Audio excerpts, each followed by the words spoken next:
Good afternoon. My name is Askold Melnichuk, and I'm the editor and publisher of Arrowsmith Press.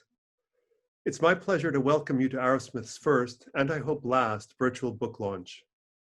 Before introducing our first introducer, I'd like to thank our tremendous crew of interns who've risen so gloriously to the multiple challenges of this mad period.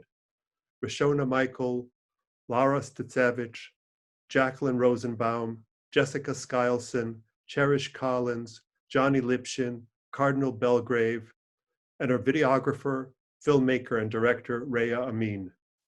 Thank you for your selfless commitment to bringing these books to our readers.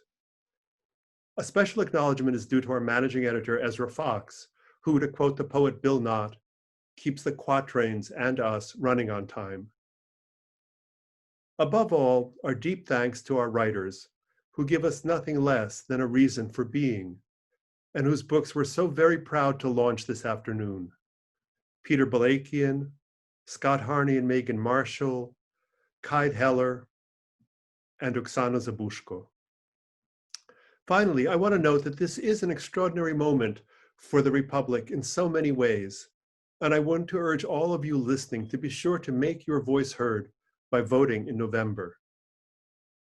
It's my pleasure now to invite poet and scholar Mackenzie Herder to introduce this afternoon's first reader, Oksana Zabushko, who will be reading from the just published Selected Poems.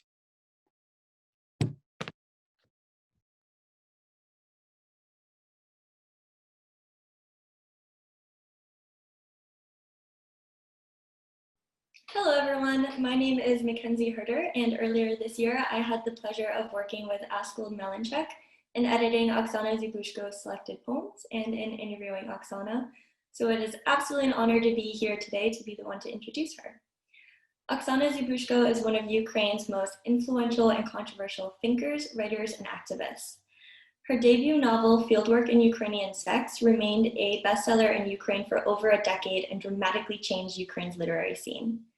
This year, in addition to her selected poems, Zabushko also had a book of selected stories, Your Ad Could Go Here, published in the US, which I'm about halfway done with, and it is absolutely fabulous if you haven't picked it up yet. She has won numerous awards in Ukraine and internationally, including most recently, the Ramaswamy Award for her selected poems. Oksana Zabushko's work has the rare quality of being intensely personal while gesturing at much larger universal concerns about liberty, women's place in society, and the traumatic long-term effects of political dysfunction as they manifest in even the most intimate relationships.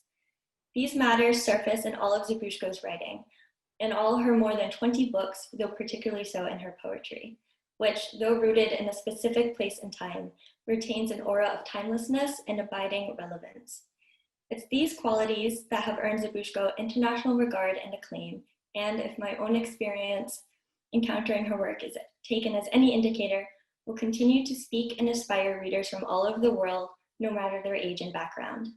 So, without further ado, I present to you from Kiev, Oksana Zabushko.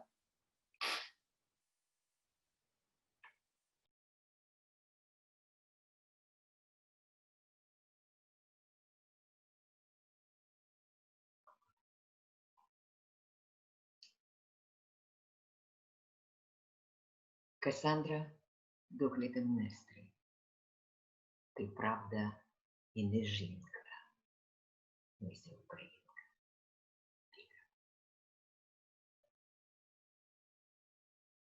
Агамемнон іде, піднімається сходами, і сонце світить у спину йому, і увесь він відолунює міддю, мов налитий війною болван, і реплять шкіряні поворозки бляшаних його обладунків. Приберіть, не хочу, не бажаю звіриного запаху з рота, ані рук його в нігтях лямованих чорним. Ці руки зривають одежу із мене, як з мертвого тіла на полі бою, і, можливо, під нігтями ще догнивають ворсинки і лупа із одежі й волосся забитих. Може, я і не жінка. Я не хочу вищати й звиватись от смертної втіхи, на виліт прохломлена лезом сліпучим, у скалках смердючого поту, що поливає на мене липкими соками смерті, під тягарем необорнішим царської влади, під тілом ненавиджу. Тонке скавління суки, котре заляскоче мимо моєї волі, втумить у мене в гортані. Ненавиджу хвилю змори, котра огорне й розбухлу од вільгости пористу та ранкуватість його гливкого підгорля понад собою, коли будуть розплющувати очі. О, сину Атрея, так під тобою ручалась розпластана Троя. Стріла поціляє в прухке і живе, і охоплене тремом. Це лань? Брісеїда? Чи горяч жіноцької крові, по стегнах стікаючи, робить тебе переможцем, що кров добуває із тіл, наче праведник воду зі скелі? Не перелюбство, не скотолюдство, але скотолоство змагать Клітеменестру, і Лань, і Касандру, і Трою, й Мікени. Може, я й не жінка. Агамемнон надходить, і довшають тіні з запахом пітьми і поту. А мені таки зимно. Я стою і дрижу з осяяння. Вбивати – то також робота. Прясти, ткати, розпускати, як та, що з Ітаки. Трояндове тіло Егіс, фах причин тут Егіс. Натирати пестливим олійком – насолода для пальців. Заняття для пальців, та не для цариці. Це нічим не шляхетніш, ніж, приміром, мацання вістен. І 100 крот уже ліпше було б з якимось молільником утекти хоч до Дельф і, можливо, пошитися в жриці, де щосвята належати всім перехожим калікам, віддаючись незряче тій силі, позбавленій лику, що не прагне спиняти удар на бігу, погородитись, що сміється повсюди, мінливо, текучо й незримо. Ах, як зимно! Сходиш, освітлений сонцем зі спини, обгорівний, що погорівніший, то ненавидніший, то притягальніш ступа твоя сходами, кожен бо крок в ній залежить з рік Іліонський. Ах, ну ж, ближче, ближче. Завмираючи з захвату, сліпнучи з чорно-білого розчерку тіней, осоння плит мармурових, на всю силу уяви держу собі перед зором одним єдиний покоїк, де заслона вся вибухлий пурпур. Коли ти зайдеш за неї, я єдиним божистим жестом руки твердої от холоду, вірного їй металу. Все перевершу, на що ти досі спромігся. Я засную нове царство, світ без Агамемнона.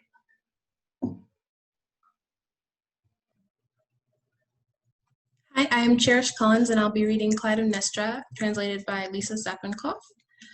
Clytemnestra has an epigraph. The epigraph is, "You are not really a woman." And this is Clytemnestra. Agamemnon's coming home. He's climbing the stairs. The sun is behind him. He's clanging with brass like a war-bloated idol. The leather thongs of his armor are squeaking. "Take it off. I don't want it. I don't want the animal smell of his mouth or his hands with their black-rimmed nails. Those hands rip off my clothes as if I were a corpse on a battlefield, and under his nails the flakes and fuzz from the clothes and hair of the slain are rotting. Maybe I'm not really a woman. I don't want to scream and squirm with mortal pleasure, pierced by that gleaming weapon of his, soaked in globs of sweat, stinking of his regal power trapped under his body, trickling its sticky death juices on me. I hate the high-pitched bitch's whimper that will escape my throat. I hate the wave of languor that will embrace me and the doughy, pitted neck above me. When I open my eyes, O son of Atreus, that's how Troy outstretched writhed underneath you. Your arrows target anything alive, elastic, quick. Is it the doe, Briseis, or hot female blood flowing down thighs that make you the victor, able to draw blood from a body like the sinless man from water from a stone? It wasn't lust or beastliness, but bestiality, to have conquered Clytemnestra and the doe, and Cassandra, Mycenae, and Troy. Maybe I'm not really a woman. Agamemnon's coming home, and the shadows smelling of darkness and sweat are growing longer. I'm cold. I'm shaking from the realization killing is a job. Spinning, weaving, unweaving like that woman from Ithaca rubbing Aegisthus' rosy body. What does he have to do with this? With soothing oil. These are pleasures for hands, occupations for hands, but not those of a queen. They are no more noble, for instance, than fingering pockmarks.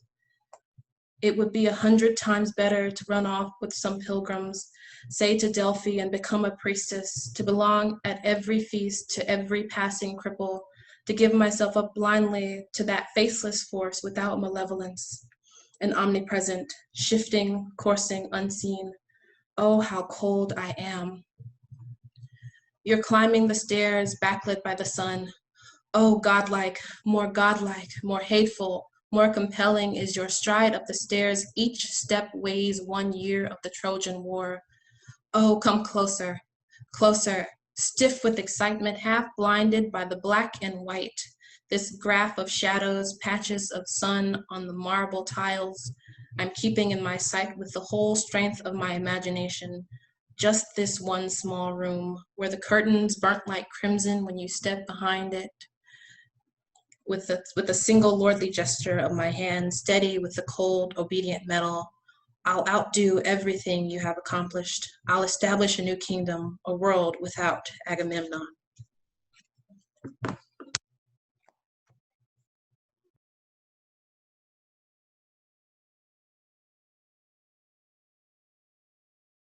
Hi, my name is Lara Stekowitz, and I'll be reading A Definition of Poetry, translated by Michael M. Naidan and Askold Melnichek.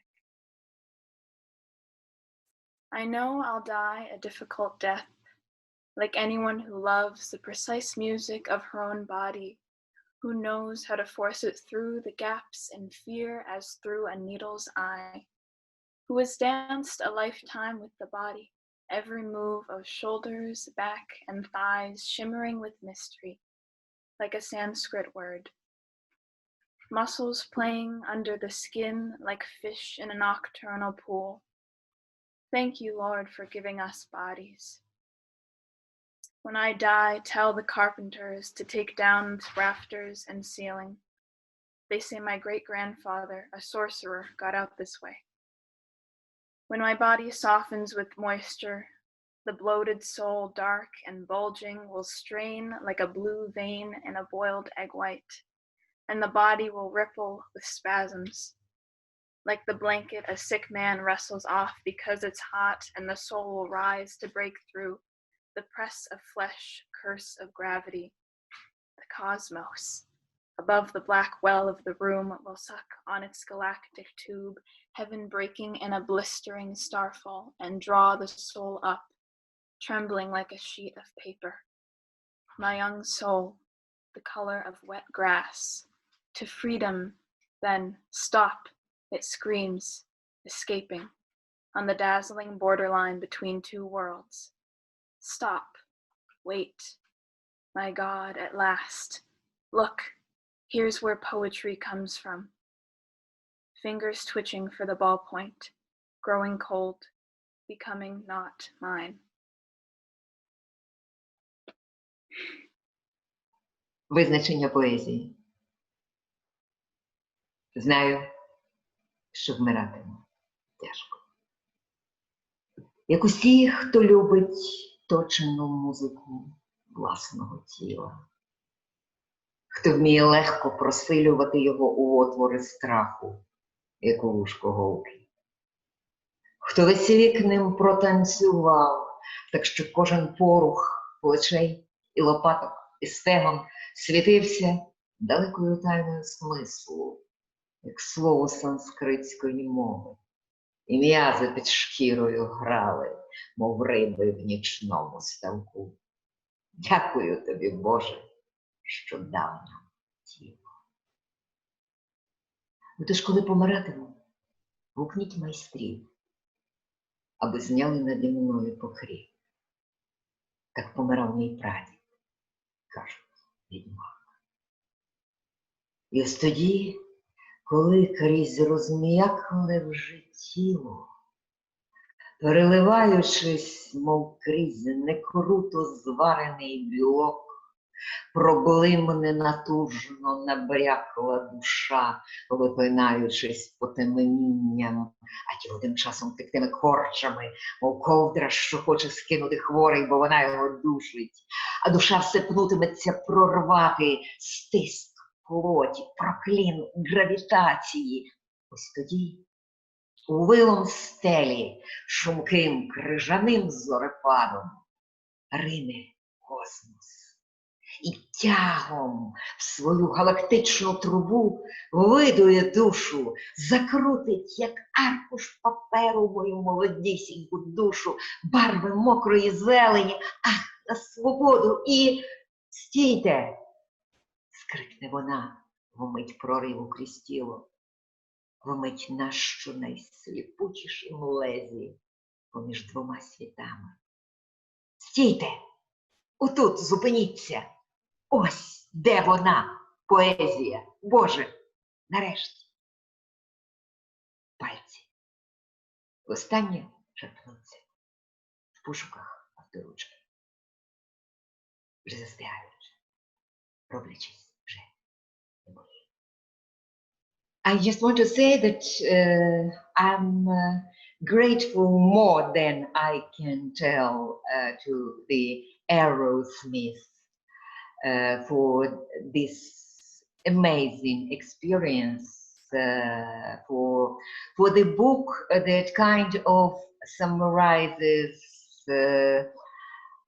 my many years in poetry and my many years of collaboration with my English translators, starting with the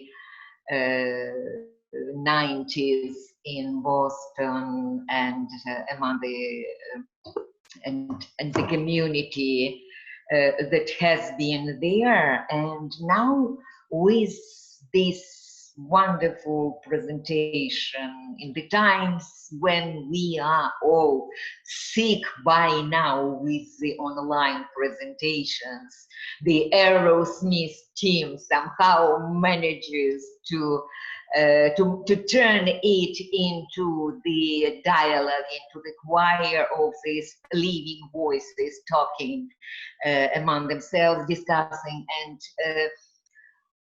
living in poetry, through poetry and in poetry. And again, I see the community, a new Bostonian community, 20 years after, a generation after, but still a community that makes things happen. I do believe in the spirit of community that makes things happen. Thank you, Arrowsmith.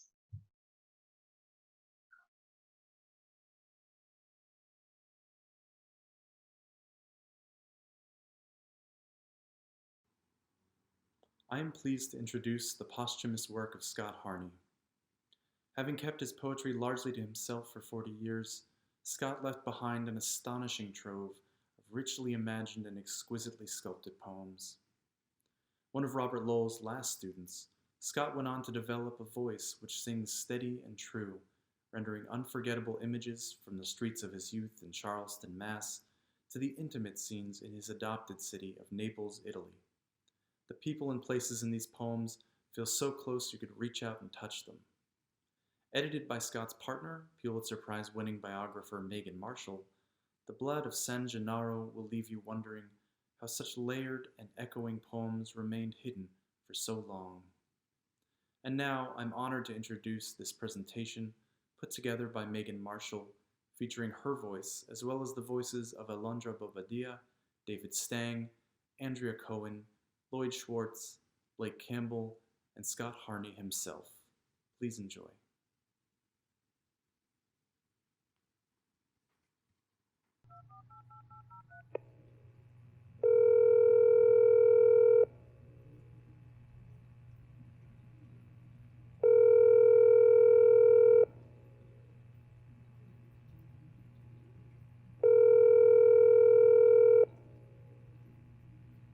You have reached the voicemail box of...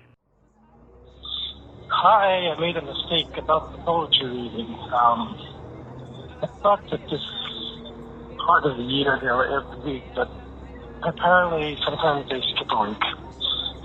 Skipped this week. So I might just grab something to eat in Harvard Square and make my way home eventually. Bye.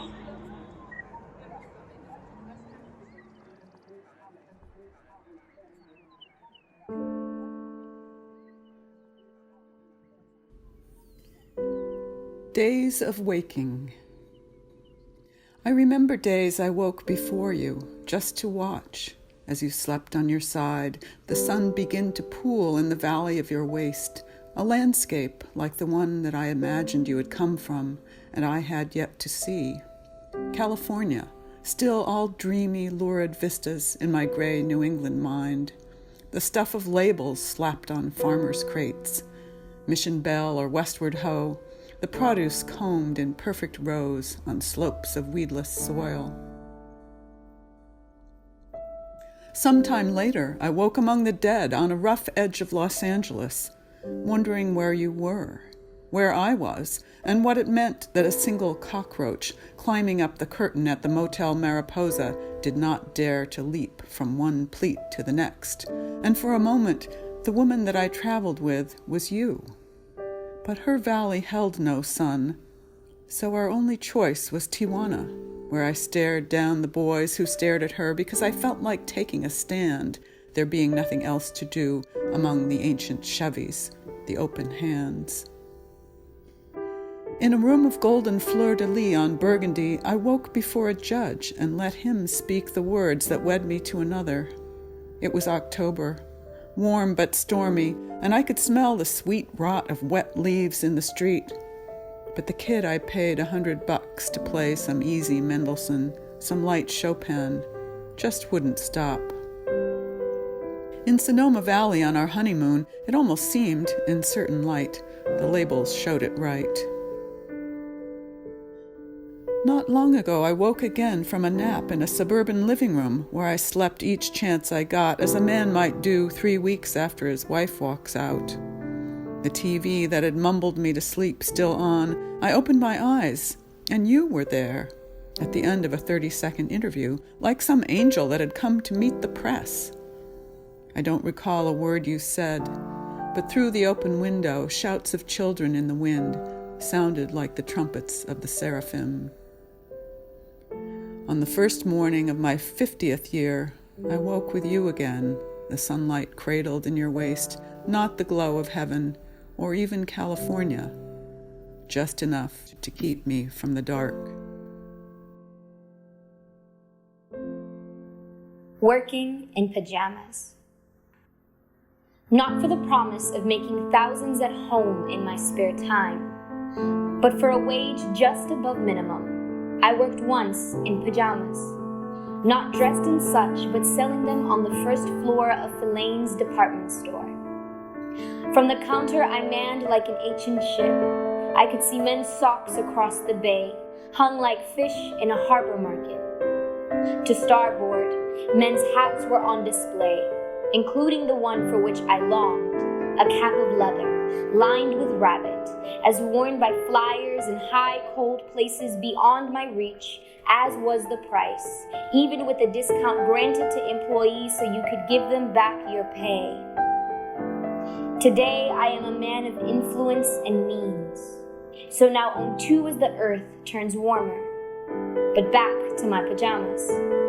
These were the dying days of polyester. So I held out silks and the finest cottons to the ladies who, yes, did most of the buying, but they refused to return to their irons and pushed these weaves away for the holy blend of 60-40, even after I delicately questioned the point of ironing pajamas at all. One day, a junior buyer emerged from the stockroom with the king of sleepwear, the lord of loungewear, the god of bachelor attire, a velvet smoking jacket, burgundy trimmed with shiny black piping lined with navy acetate, tailored in Hong Kong before the rest of China freed itself to slave for the first world. Like a Count Courtier, he dressed a headless torso in the jacket made famous by movie stars and a pornographer whose name will not matter to you readers of future centuries. And so I wondered with my colleagues on other days and shifts, who would buy this? What rich bastard sugar mama or celebrity would pay the price so high it made the register ad in a tax for luxury, which I knew of only from the game Monopoly. And of course you know the rest. A man in rags showed up and paid in cash to walk out with a jacket in a gift box under his arm, whistling. What you don't know is this man wore the jacket only when alone to look at photos of his wife, dead for 14 years. This morning, I am working in pajamas with little time to spare. The sea outside my window calling me to sail far out to unknown lands beyond myself or deeper towards those inner harbors also never seen.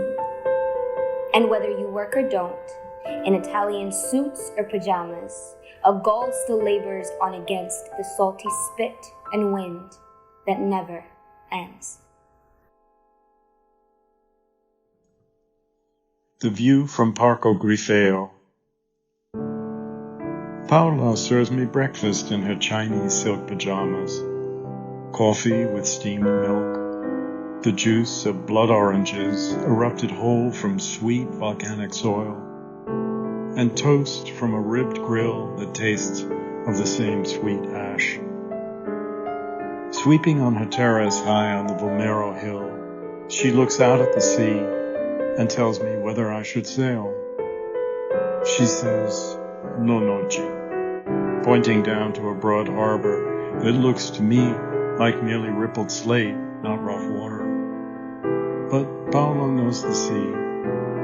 Or perhaps she only knows Fabrizio, her husband, took a rough ride out today to play his drums in a Capri club. What she doesn't know is soon she and I will have the same disease. Once carpeted with broccoli, this hill is named for plowshares or vomeri, implements that cut the crust of sloping fields until American and German bombs left the land good for nothing but the towers of apartments built by sudden money. Still, the view remains from ground or balcony, ferries and their feathered wakes, trees that cling to cliffs out by Posillipo, islands ringed in mist. And still, each day, the sun keeps potted cactuses alive on the terraces of Vomero. And still each night, Tunisian music throbs against the shore. Or maybe that's Fabrizio, drumming in the wind.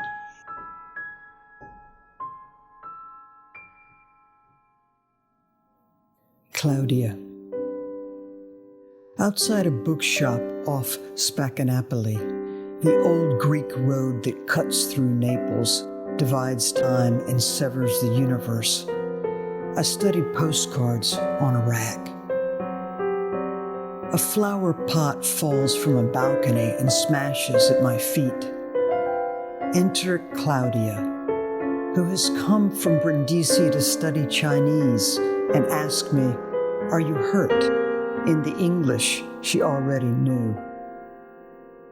I want to answer as if she cared that I had come to wander each medieval alley until I knew by heart where each one led or didn't lead, and I could trace without binoculars, each gray artery from the top of San Elmo's castle.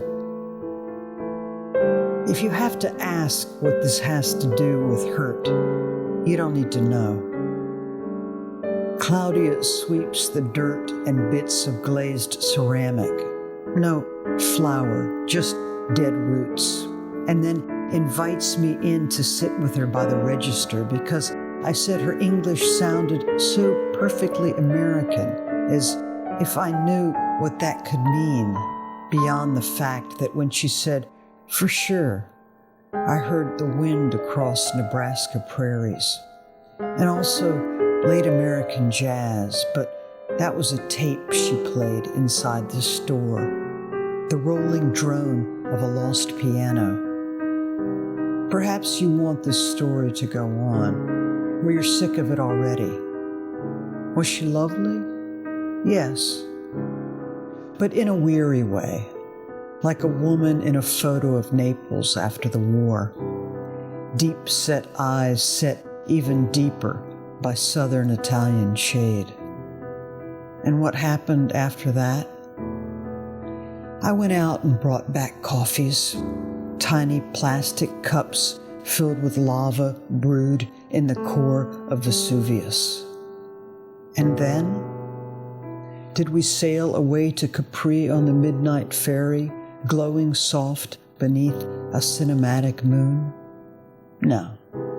We simply said goodbye as the dusk came early, as it always does on Spanninapoli, to the courtyards, doorways, and alleys, a violet soot on blackened stone.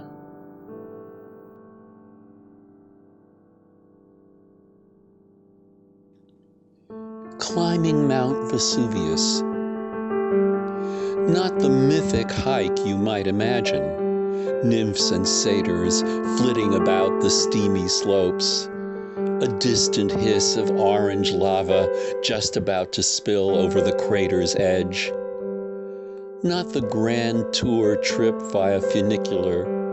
Ladies fanning off volcanic dust as the tram groans to the cone. Just a ride by air-conditioned bus through the slanted suburbs at the base, up through fields of weeds clotted with tar from a recent eruption. Perhaps that spurt in '44, a fart in the face of packing fascists. Halfway up, we stop at a souvenir shop where Gregorio, his hair ash white beneath a black leather cap, explains in several languages that he alone is the keeper of Vesuvius and will sell you glossy books of hot red shots.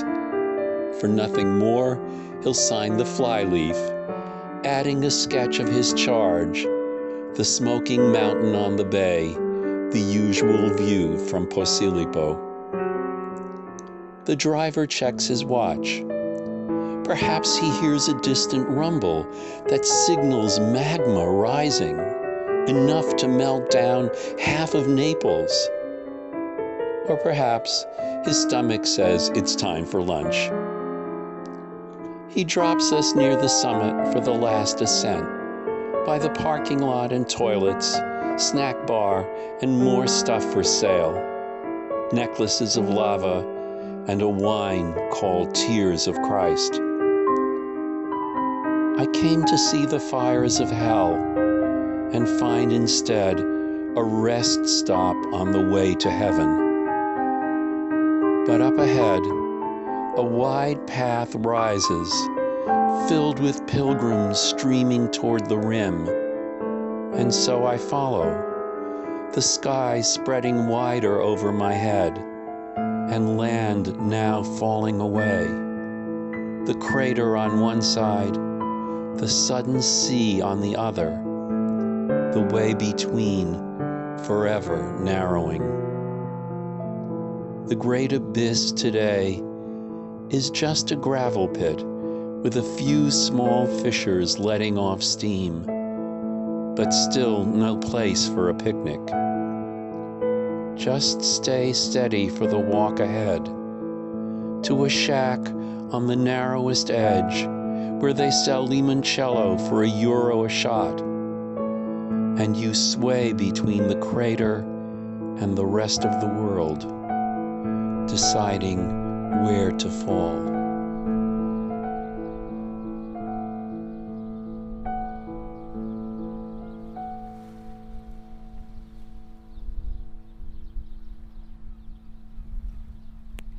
Ciao, Bella. Hope that you can hear this message. Things are going very well here.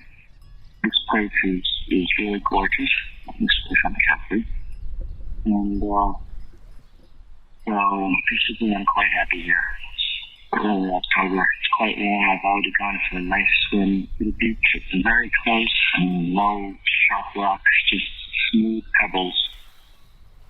Anyway, give me a call if you feel like it. I'll be around. Bye.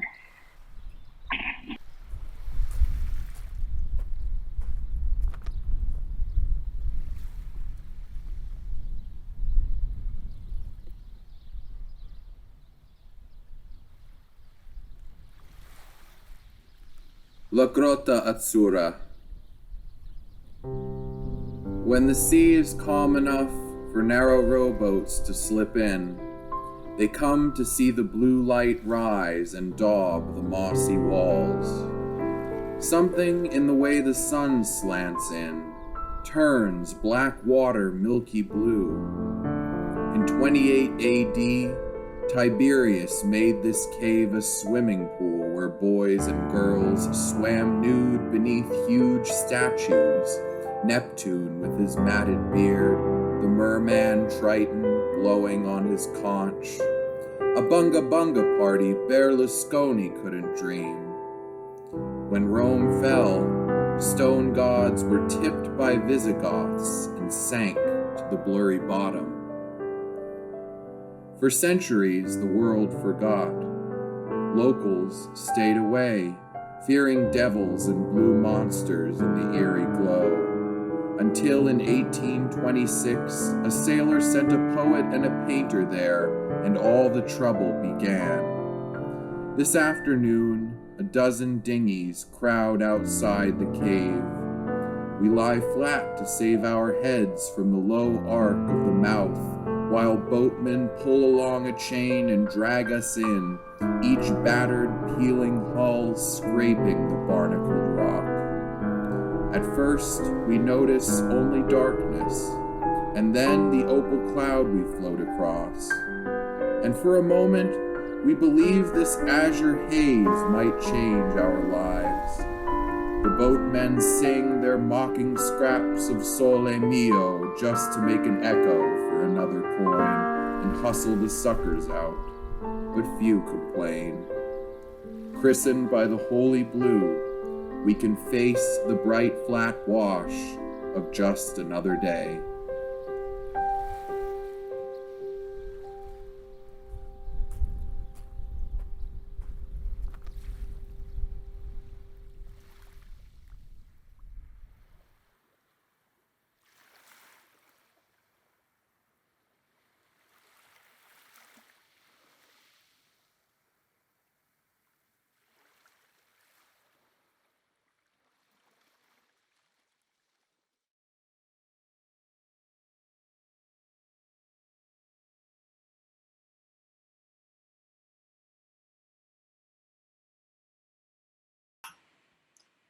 Hello, I'm Johnny Lipshin, editorial assistant for Arrowsmith Press. I had the pleasure of getting to know Kythe Heller in advance of today's virtual launch, and I am humbled to introduce her. She is a woman of kindness and grace, one of those special people who builds community wherever she goes. This lust for life is evident when you read Kythe's newest collection of poems, Firebird.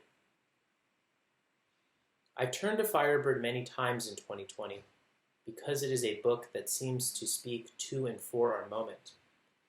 Each time I visited the burning world, something new emerged from the text. I saw bodies shift in shape. I heard voices change in pitch. I felt fires splinter in unified characters across the collection's 64 pages. These poems are, as Kai so beautifully states, experiences, secret spaces of consciousness to slip into, building as you read them architectural spaces within your body, within consciousness, portals or doorways that can lead you inside yourself. So while Firebird does examine how the human spirit persists under extreme conditions, it is also a book about the human condition, what it really means when we reach our end. This might be why I keep returning to Firebird, because it makes me believe we have yet to find it. Kaif is a doctoral candidate at the Harvard Divinity School. Her poems and essays have appeared in the American Poetry, the Southern Review, Tricycle, and the Akron series in Contemporary Poetics. Her work has been supported by grants and fellowships from Harvard University, Radcliffe Institute for Advanced Study, the Mellon Foundation, the McDowell Colony, Virginia Center for the Creative Arts, Vermont Studio Center, and Squaw Valley Community of Writers. Kaif is the founder of Vision Lab, a collective of creatives working across spirituality, the arts, social and environmental justice, and technology. It is with great pride that I welcome Kaif Heller. Hello! I would like to invite you to experience 3 collaborations which have emerged out of my collection of poems called Firebird, which has just been published by Arrowsmith Press.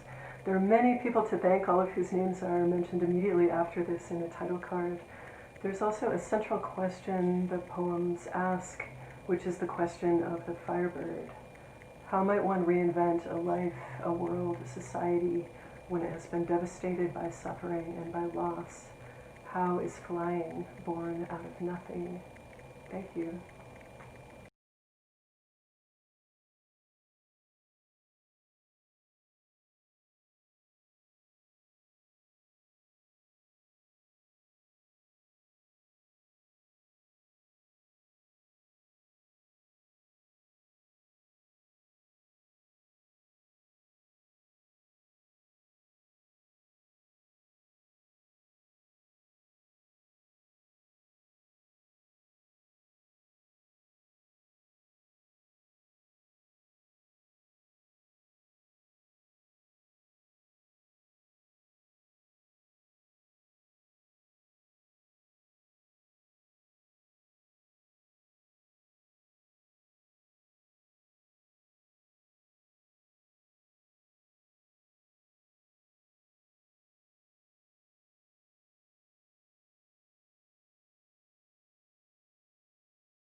Earth has painted me white and adorned me with feathers, given me this mask of fire fashioned from the skin of my inner thighs. When I am laid on the altar and my life shatters, Earth says, the existence of the world depends on the heart's ascending flight. Something sobbing in me all the time, all the time. When my lover touches me, what I feel in my body is like the awkward thrashing of a bird slipping out from two palms as the breath catches. Each moment, the limit of the flame to which it owes its flying. I do not know if it's called pleasure or pain. I feel him directly.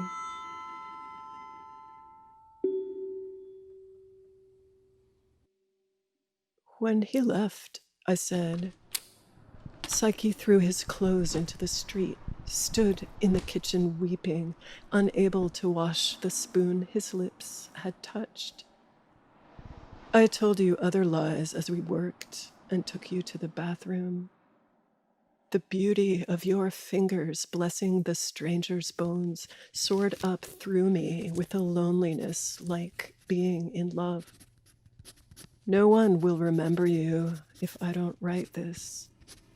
You are probably dead by now with your degenerative disease. We were shivering in the faulty fluorescence. When she forgot to eat, I said, her friend stuck pieces of tape on her shoes that said, eat. Inside me, a woman is making a cairn of dead birds. For a moment, her hand is held out and steadied, as if to touch a rain too fine to feel. I thought I found her in passionate grief. I thought I discovered her at last in radiant loss. I thought she wanted me so broken, I could not separate broken from whole, in the leaping laughter and in the inconsolable. See inside the laughter and climb into the seed, she said. See the X-ray light flowing over your bones. Say the word that will release me. Let me begin again. I am far. I am so far. I am stupid. I surrender everything. A cartload of X-ray negatives, empty, contains the language of the underworld and more. I cannot even call you by your name in the dark. You have no name. You are this close. You are nothing and closer.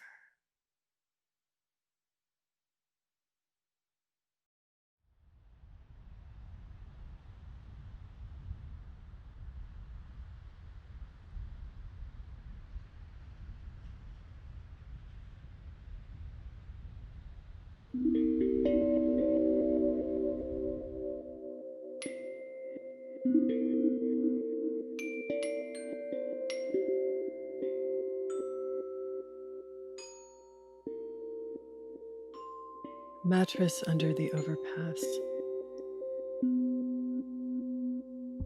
She could douse it with a gallon of lighter fluid, light the match. If she could watch like this always, always to watch, never to enter, never to feel the brightness catch and the fabric searing. Look how the mattress holds everything the body refuses to keep inside. Leak, stain, spot, and mark. But nothing belongs to it.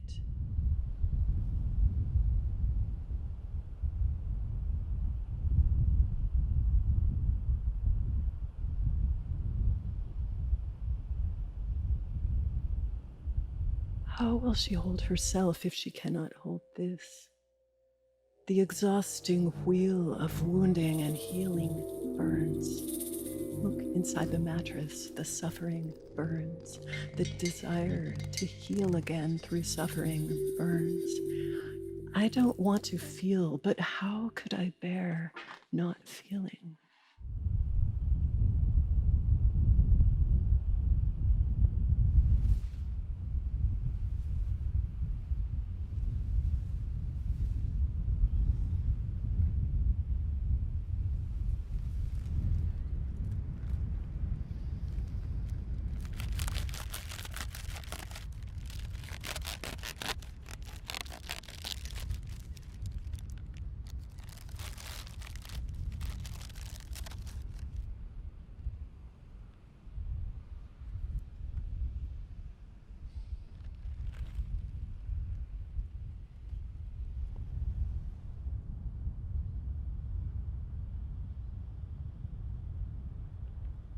She's been floating for years, hovering somewhere above her body, I said.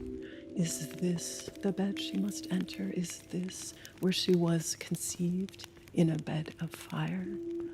Wings lifting up, mouth open, calling over the gauze of smoke, the dim orange hum coming and going over them. Did she know what knowing is? As the bed burned from the outside in, black flakes oranging at the edges, then breaking off in pieces to spark out on the sand. Which was the blaze that burned through the outer husk of her? Which seared into the mattress, into every fiber of tissue and flesh, to burn away what she was, what she meant to become?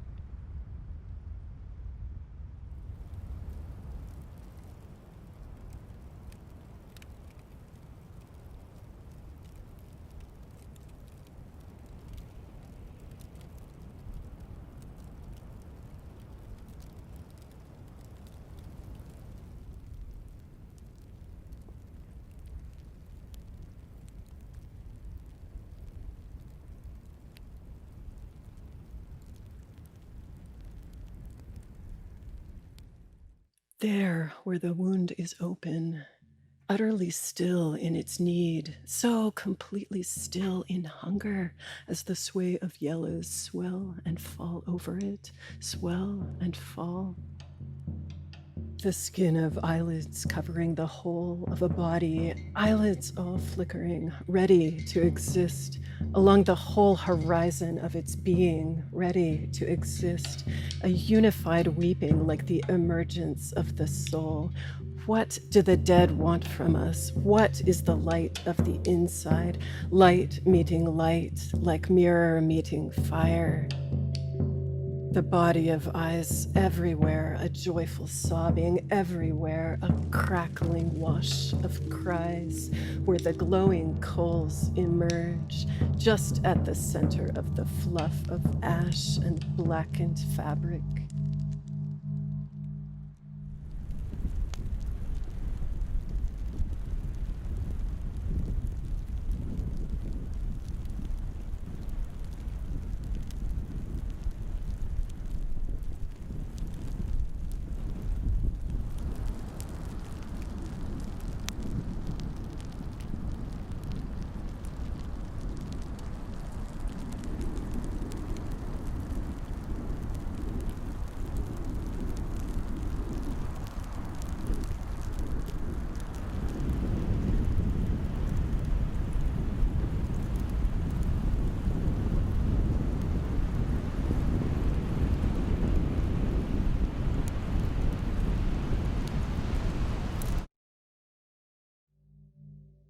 Last night, I felt the flames climb in at last to the inner core. They found the wire mesh of the mattress twisted in its skeleton of light, its body of glowing gold in the black. Joy or anguish, to be born in fire, in the elemental moment, to feel the flames coursing over my bones, caressing every cell with light, until at last the fire bent down low over the rib cage and reached in. My shattered chest was coiled like wire, heart melted down to a single pore.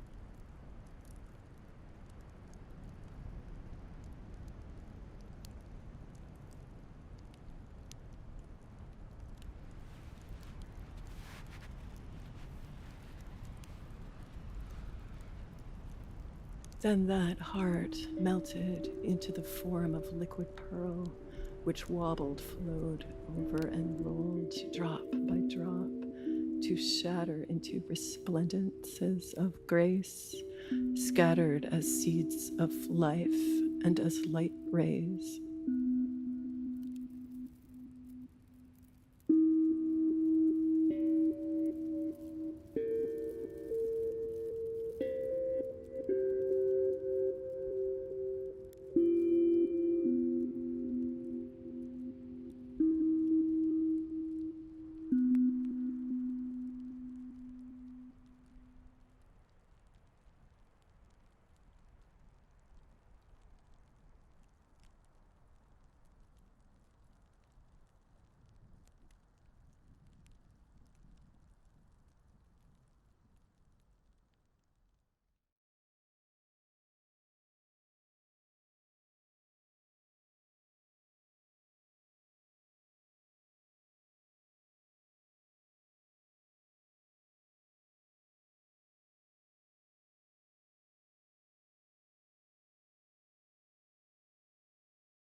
Hello, my name is Cardinal Belgrave Jr., editorial assistant at Arrowsmith Press.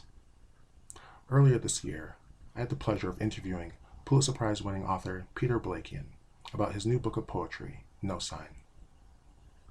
A pair of voices, known to us only as he and she, interrogate instances of experience, large and small, past and now. War, geology, love, history, and extinction all share the stage. In No Sign, the world is still capable of color and beauty, alongside horrors, past and future.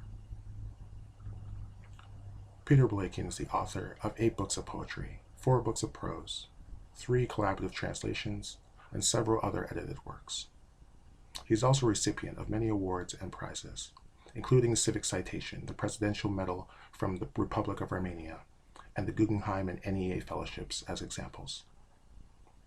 If you were to ask me what No Sign is about, I would ask you how much time you have, as sometimes I feel that it is about everything, or at least some of everything.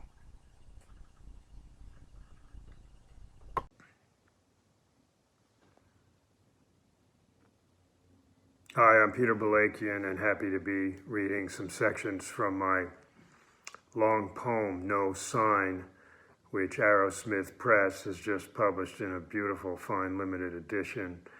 I'm so grateful to Oskar Melnichuk for Arrowsmith Press and what he's done to make it happen and all he's done for literature, both here and abroad. Also grateful to Sarah Rifke and Ezra Fox for the beauty of this book, and to Mary Behrens, whose art adorns the cover and is also found in small elements on the pages. It's a really special edition, and I'm so just so pleased to see it. I'll say a little about the long poem, No Sign.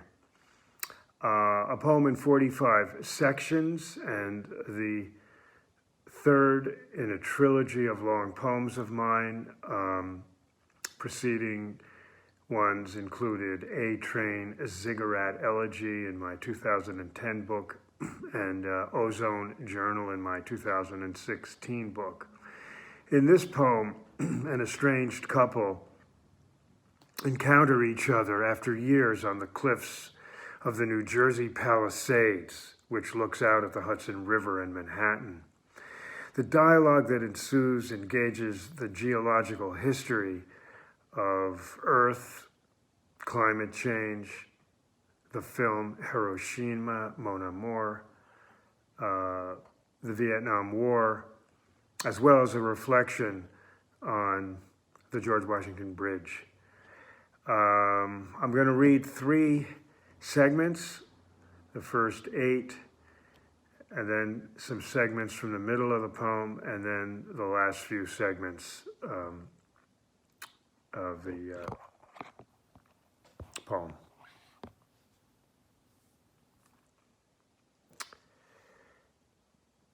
It's a poem in voices, so you will hear he and she. 1. He. Is it night already? She. No. He. Did our house fall down? She. What happened? He. Is it you? She. Say it, Sanji, Bushugi. 2. He. Yes. She. Why should I believe you? He. Doesn't geology put us in our place? He. We appeared in the age of fission, vaporized bodies, ionized dragonflies, shadows printed on stone. She. Japanese cities burned in my dreams. I saw the newsreels in class decades later. He. Back here on the Palisades cliffs again, staring at Manhattan. Remember when the Sauterne was liquid gold? 3. She. In the beginning, there were alpha particles and gamma rays. We always see daylight through the kitchen window near dusk. We can't forget how dusk turns the hydrangea deep blue. We can't forget the glowing dioxin sun, the no-gaze morning, bright blue, Agent Orange sky, even now, after all. 4. He. Godard called Hiroshima Mon Amour Faulkner plus Stravinsky. She. Remember, at the Angelica, September smell of light rain, warm sidewalk, shop awnings, late summer. He. The Norend curtains opened, the Norend curtains closed. We stared at kanji, birds, sketches of roofs, a tree. The lovers walked through the curtains either way. Time shifted like breeze through eye sockets. She. They said goodbye, and the Norend curtains opened, and the past was a burning city, seen in silence, just images on screens. He. What did Hiroshima mean to you? She. The end of the war, fear and terror that it could happen to us. Then indifference, astonishment that they dared do it.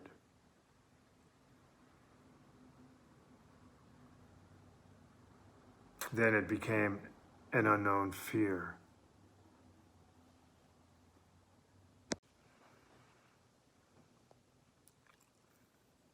In section 4, the pronouns revert to lui and elle, referring to the characters in the film Hiroshima Mon Amour. He, Godard called Hiroshima Mon Amour, Faulkner plus Stravinsky. She, remember at the Angelica, September smell of light rain, warm sidewalks, shop awnings, late summer. He, the Norrin curtains opened, the Norrin curtains closed. We stared at kanji, birds, sketches of roofs, a tree. The lovers walked through the curtains either way. Time shifted like breeze through eye sockets. They said goodbye, and the Norrin curtains opened, and the past was a burning city, seen in silence, just images on screens. Louis, what did Hiroshima mean to you? L, the end of the war, fear and terror that it could happen to us, then indifference, astonishment that they dare do it. Then it became an unknown fear.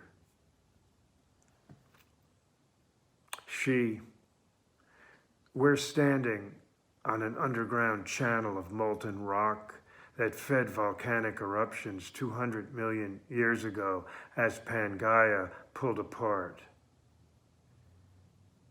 Maybe Pan and Gaia is one way to see our problem. World equals axis, equals two selves, swerve, possibility. Take Pan, all day we've played around with him. Here we are, lying on Gaia. Top of a volcano, molten diabase cooled and hardened. We're on the sill, still, and rock is never still. The sill's eastern edge, equals Palisades, cliffs, one version of home. 6. The original landmass, Earth as whole, Pangaea, Pan and Gaia, equals bridging self with other. 7. Remember the blizzard of letters, commas, question marks, dashes, words cut in half on the subway walls at 4th after we walked out of the movie? You said, one view of the post-war, a burger and a shake, a jukebox, and a neon rainbow on the wall. 8. If you said it was molten rock, I believed you. If you said the molten rock was once underground and created volcanic eruptions 600 million years ago, I believed you. If you said the eruptions covered 4 million square miles with basalt lava, I didn't flinch. And if the basalt lava blasted gales of carbon dioxide and sulfur into the atmosphere, I got the general idea. I got the general idea that there were long volcanic winters after and after, like sci-fi on a screen in a movie house at the beginning of time when the reception was perfect. Listen to Gaia. Quote, we broke apart 200 million years ago, end of Triassic, a molten diabase rose from deeper in the earth, intruded into the sandstones and shales. Then the molten rock spread, hardened, cooled. Then I was a sill overlaying softer rock, and the softer rock eroded.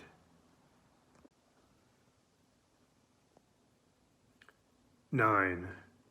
The look of ionized skin of the two lovers in bed, the caressing, the trick of the camera, irradiated light, those oboes and violins and the skeleton flute, same as night and fog.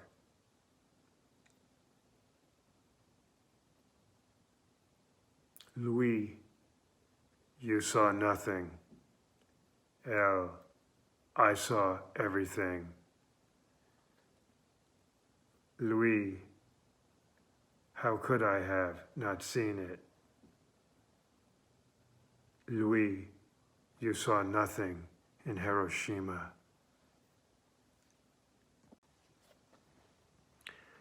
Moving to the middle section of the poem, the couple become embroiled in a conversation about the Vietnam War.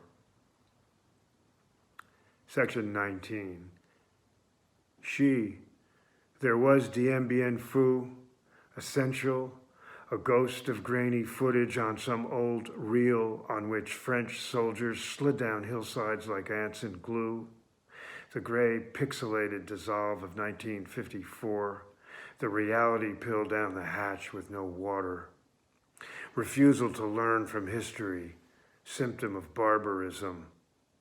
Later, after Tet, quote, we heard small Buddhist chimes ringing for peace in Hoa Bien, end of quote. Hanoi, Nagasaki, Saigon, Hiroshima, keep saying it. It will sink in. 2019, here again, and no light at the end of the tunnel. No sign. 20. For hundreds of millions of years, orogenic forces crushed these stones until they became mountains. That's Gaia's message. Millennia of abrasion by the ocean, decapitated headlands and broken rock.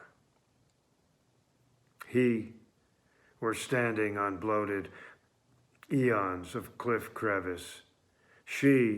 Rocks our time. Tell that to the evangelicals.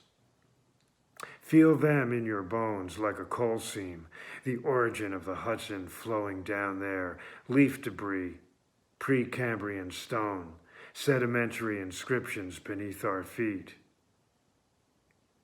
In it.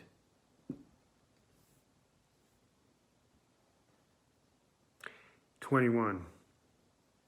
Who was there in the defoliated jungle, the burning water spreading over bodies? Fuck. That was where Gaia and Pan were supposed to hold hands and walk across the DMZ. That was the vision deliberately wiped out by Nixon's scheme. More than 1 million dead because of his lust for power. Remember, I loved you in the DMZ, North and South, either or, loved you there. 22. Forget about Gaia's offspring for now. A creation myth is one way to understand what the imagination reaches for. We're here facing something we can't imagine. And moving to the end, the last several sections of the poem. 38. Remember? The air was still, trees motionless, the sky touched my chest. Here at the rocks on the river edge, you came to feel. How does the soul speak? Does it come out of the blue or out of some recondite preparation unknown to us in day? I was under the illusion that I will never forget Hiroshima. The flash was a giant yellow light. Bokuzuki were useless. The houses in the neighborhood were gone in a flash. She, the illusion is so perfect that tourists cry. He, what else can a tourist do? 39. We're heating up like mid-Miocene. Biotic attrition is just a euphemism. A quarter of all species headed toward nada. He, the phyla of books, music, art, zigzag of buildings to God. 40. She. Nothing can be brought back into nothingness nor be created out of naught. Lucretius. Who teaches the soul? Juan de la Cruz. How the diamond comes and goes, not like a bolt, but like the breeze of a curtain opening. 41. He, as for the radioactive dating of rock, rethink stones equal milestones, life in hand. Bronze light of late day off the river, the momentary sheen.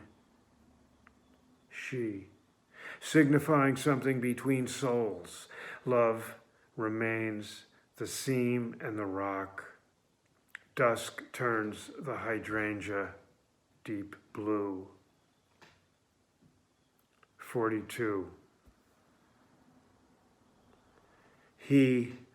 I rode under the throatless rhapsode of the towers, columns of light pouring down on my body, spilling into the concrete vault under the river, clouds stitched by light, strung out by cochineal birds, smears of the citron sun bubbling under the churned up waves, tugs and barges disappearing into the water's silky seams, folding into the gold ripples.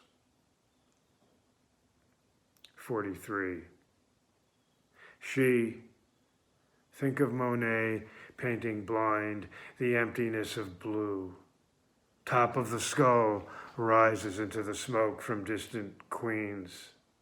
Spiraling into the lily pond of the sky, the ochre end of day, a smooth brush of horizon. Van Gogh said, absolute black does not exist.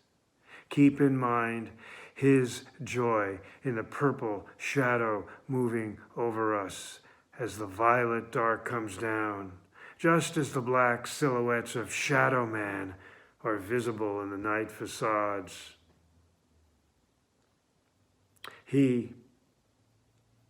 I know beneath this hull is rift and subduction, underwater jazz and terror, as if Sun Ra and Chopin embraced beneath a surface they didn't understand.